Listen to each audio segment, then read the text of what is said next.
విభవ రూపంలోకి వస్తాడట. నాలుగవది అంతర్యామిగా ఉంటాడట. ప్రతి వారిలో కూడా పరమాత్మ నిబిడీకృతమై ఉంటాడట ప్రతి వారిలో. అలాగే ఈ రోజున ఆ లోపల వేంచేసి ఉన్నటువంటి పరమాత్మను గుర్తించే విధానాన్ని మనకు చెబుతూ ఉంటుంది అమ్మ. అందుకే అందరూ కూడా ఏదో బొట్టు పెట్టుకోడయా అని అంటారు. ఎవరి కోసం? ఎప్పుడో పడిపోయే ఈ దేహానికి అలంకరణ కోసం కాదు సుమా. మనం కూడా అద్దాల ముందు నిలబడ్డాం అనుకోండి, ఎంతసేపు అలంకరీకృతులు అవుతాము. ఎందుకు? ఈ పడిపోయే దేహం కోసం కాదు. కానీ మనకు దేహమే శాశ్వతం అనుకోని, నా రంగు చూసారా ఎలా ఉన్నాను, నా అందం చూసారా ఎలా ఉన్నాను అని ఒక అద్దం ముందు నిలబడిపోయి గంటలు గంటలు గంటలు అలంకరీకృతులవుతూనే ఉంటామట. ఎందుకు అలా అలంకరీకృతులు అవ్వాలట? అలా అలంకరణ ఎందుకు చేసుకోవాలట?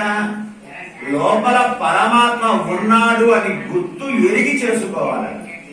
ఆయన కనుక ఉన్నాడు అన్నాడు అనుకోండి, రాత్రి పండుకుంటే తెల్లారి లేవలేము, అందరికీ తెలుసు. మరి అలాంటప్పుడు ఆ పరమాత్మను గుర్తు ఎరిగి దేహ సంబంధము మనకి పరమాత్మకు ఎలా ఉందో గుర్తెరిగే బొట్లు కానీ మనం చేసే అలంకరణను కానీ చేయాలట. అందుకే మేము చూసామని ఎన్ని బొట్లు పెట్టుకొని ఉన్నాము, ఏంటి స్వామి ఎన్ని బొట్లు పెట్టుకున్నారు అని అనుకుంటుంటారు. సమయం వచ్చింది కాబట్టి చెబుతున్నాం.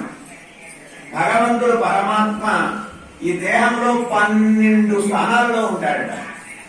అందుకే ఇలా బొట్లు పెట్టుకోవడాన్ని ద్వాదశ ఊర్ధ్వ ఇంద్రములు అంటారు. పరమాత్మ 12 రూపాలలో మన దేహాలలో ఉంటాడట. అక్కడ గుర్తు ఎరిగినప్పుడు మనం ఏం చేయాలి? అని గుర్తు పెట్టాలి. అలా పెట్టుకునేటువంటి రూపమే శ్రీ వైష్ణవులను ఏ ఆలయాలలో చూసినా ద్వాదశ ఊర్ధ్వ గుండ్రాలతో దర్శనమిస్తూ ఉంటారు. అలాంటి వారిని మనం దర్శిస్తే మన పూర్వ జన్మ కర్మలన్నీ తొలగిస్తాయట, తొలగింప చేస్తాడట పరమాత్మ. ఎందువల్ల? వాడు ఆ పరమాత్మని తన దేహంలో గుర్తెరిగాడు కాబట్టి అన్ని చోట్ల బొట్టు పెట్టుకొని తిరుగుతున్నాడు.